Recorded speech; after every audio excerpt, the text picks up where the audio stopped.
Log 2 log 4 log 8 plus চলতে থাকবে ধারাটির অষ্টম পদ কত। তো অষ্টম পদ এটা হচ্ছে দেওয়া আছে, কোনটা হবে সেটা বের করতে হবে। এই টাইপের অঙ্ক পরীক্ষায় প্রচুর পরিমাণে এসে থাকে, আপনারা ভালো করে বুঝলেই এই টাইপের অঙ্কগুলো আপনারা খুব সহজেই করতে পারবেন। যে কোনো সরকারি চাকরির জন্য খুবই গুরুত্বপূর্ণ এই অঙ্কটি। তো এটা কী বলছে, অষ্টম পদ কত, বিভিন্ন পদ চাইতে পারে, সপ্তম পদ, নবম পদ, যা চাবে সেই উত্তর দেবেন।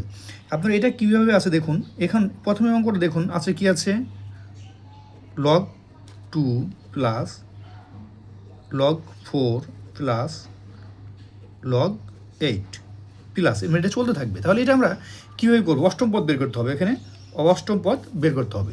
তাহলে আমরা কী দিয়েছি, প্রথমে কী আছে দেখুন, লগ 2 মানে কি, উপরে 1 আছে, প্লাস লগ 4 মানে কি 2 2 4, তারপরে লগ 8 মানে কি 2 3, প্লাস তারপরেরটা কী হবে, স্বাভাবিকভাবে এভাবে এক করে কিন্তু বাড়তে থাকবে 2 4 2 5 2 6 2 7, এবং শেষে যা হবে প্লাস লগ 2 8, এটাই হবে। কারণ হচ্ছে এটা হচ্ছে 1 2 3 এভাবে করে থাকবে, যে মানে কি এক, দেখুন এখানে কিন্তু স্পষ্টভাবে দেওয়া আছে, দেখুন এটা 1 নম্বর, তার 1, 2 নম্বরে 2, 3 নম্বরে 3, 4 নম্বরে 4, তাহলে কি 8 নম্বরে অবশ্যই 8 হবে।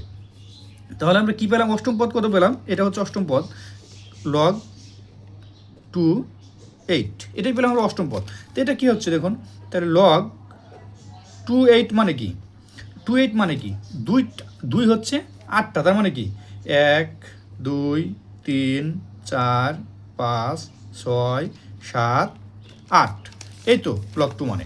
তাহলে কী হবে, 2 দুগুণে 4, 4 দুগুণে 8, 8 দুগুণে 16, 16 দুগুণে 32, 32 দুগুণে 64, 64 দুগুণে 128, 128 দুগুণে 256। তার মানে হচ্ছে লগ 2 8 মানে হচ্ছে 256। 256 কোথায় আছে, এ নম্বরে আছে, লগ 256 অষ্টম পদটি। তাহলে কী হলো, লগ 256। এইভাবে আপনি এই টাইপের অঙ্কগুলো খুব সহজে করতে পারবেন। ধন্যবাদ সবাইকে।